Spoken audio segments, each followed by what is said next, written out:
The storm outside howled against the windows of Eddie's Roadhouse diner, but inside, the tension was worse.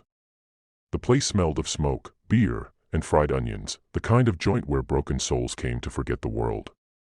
At the far end of the counter, a young waitress named Clara worked quietly, her hands trembling slightly as she refilled a coffee cup. She kept her eyes down, never meeting anyone's gaze for too long, as if she carried a secret she didn't want anyone to see. Her uniform was old, a little loose on her thin frame, and though she smiled when customers looked, her eyes told a story of deep sadness and pain. Before we go further, if you believe in kindness, second chances, and the power of compassion, please take a moment to like, comment, share, and subscribe to the channel. It really helps us bring you more stories that touch hearts and remind the world what it means to be human. That night, a group of bikers thundered in, shaking the door as they entered. Their leather jackets glistened with rain, patches stitched across their backs, Steel Serpent's Motorcycle Club. The crowd grew quiet. Everyone knew them, tough men with scarred knuckles and heavy boots who rarely smiled. They carried an aura that warned others to keep their distance. But among them was one who didn't quite fit the mold, a tall man with gray streaks in his beard and eyes that seemed too thoughtful for the chaos around him. His name was Reed. Clara forced a shaky smile as she approached their table. "Evening, what'll it be?" she asked, her voice polite, though her hands clutched her notepad a bit too tightly.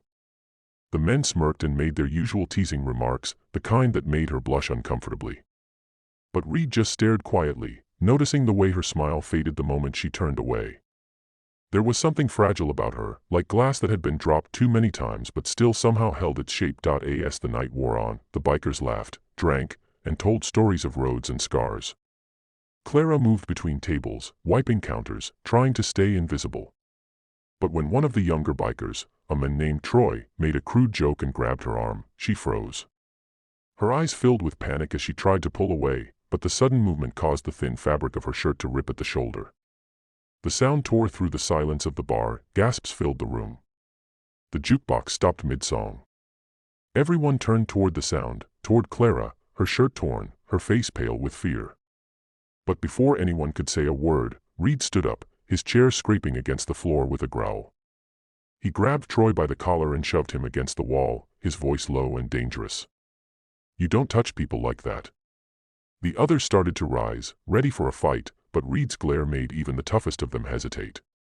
The room trembled with tension, and then, as Reed turned toward Clara to check if she was okay, he froze. Under the ripped fabric, on Clara's shoulder and upper arm, were deep, discolored scars, long, twisted lines that told a story of pain far worse than anything in that bar. Some looked like burn marks, others like old cuts. For a moment, no one breathed. Reed's anger melted into shock, and then sorrow. The room that had been loud and brash minutes ago now felt heavy with silence. Clara quickly tried to cover herself, tears forming in her eyes, whispering apologies as if she had done something wrong. But Reed stepped forward, gently placing his jacket around her shoulders. His voice, usually rough, softened. "You don't need to hide that," he said. "Not from anyone." Everyone in the diner stared, the weight of the moment sinking in. The same men who once joked crudely now looked down, ashamed. Reed turned to Troy, his voice trembling with restrained fury. "You owe her more than an apology, you owe her respect." Troy's bravado disappeared. He muttered something that sounded like "sorry" before slipping out of the bar with his head lowered. Clara tried to step back, clutching the jacket, her voice shaking as she said, "It's fine, really, it's just old stuff." But Reed looked at her with eyes full of understanding. "Scars mean you survived," he said softly. "They don't make you less, they make you stronger." The words hit her harder than she expected.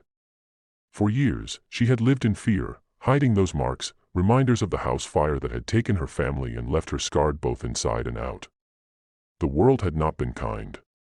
People whispered. Some stared. Most just looked away. But for the first time, someone saw her and didn't flinch. Wordlessly, she nodded, her tears falling silently as she smiled for the first time that night, a real smile, fragile but genuine. The other customers, who had watched everything unfold, began to clap softly.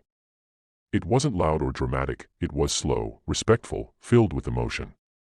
Even the bartender wiped his eyes.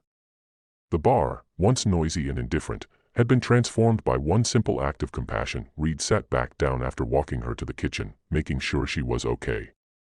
The rest of the bikers stayed quiet. When Clara came out later, still wearing his jacket, Reed left a thick envelope under his empty beer glass. It wasn't just payment, it was a donation. Enough to help her finally move out of the rundown motel she'd been living in since the fire. As he left, he looked back once more and said, "Keep going, kid. The world needs people who still smile after the storm." Weeks later, a new sign appeared on the front of the diner, Clara's Place. The owner, Eddie, had retired and handed the business to her after seeing how much she meant to everyone. The bikers became regulars, not as troublemakers, but as protectors. They'd sit quietly, always respectful, and every time Reed visited, Clara would hand him coffee on the house, smiling wide. Her scars never bothered her again. They became a part of her story, a story that changed others too, and that night, whenever the locals spoke about the biker who ripped the waitress's shirt, it wasn't with scandal or judgment, it was with awe. Because what he revealed that night wasn't her weakness, but her strength. He didn't expose her pain, he freed her from it. If this story touched your heart, if you believe in kindness, redemption, and the strength to heal, please take a second to like, share, and subscribe to the channel. These small actions help us keep spreading stories that remind the world to care, to notice, and to never judge too quickly. Speech balloon special request. Comment below with the words, "Kindness still exists," if you believe that compassion can change lives, because tonight, it truly did. As the last lights dimmed in Clara's Place, the sound of motorcycles faded into the night, not as symbols of fear, but as guardians of a story that proved one powerful truth: sometimes, the hardest battles are invisible. And the greatest heroes are the ones who choose to see beyond the scars.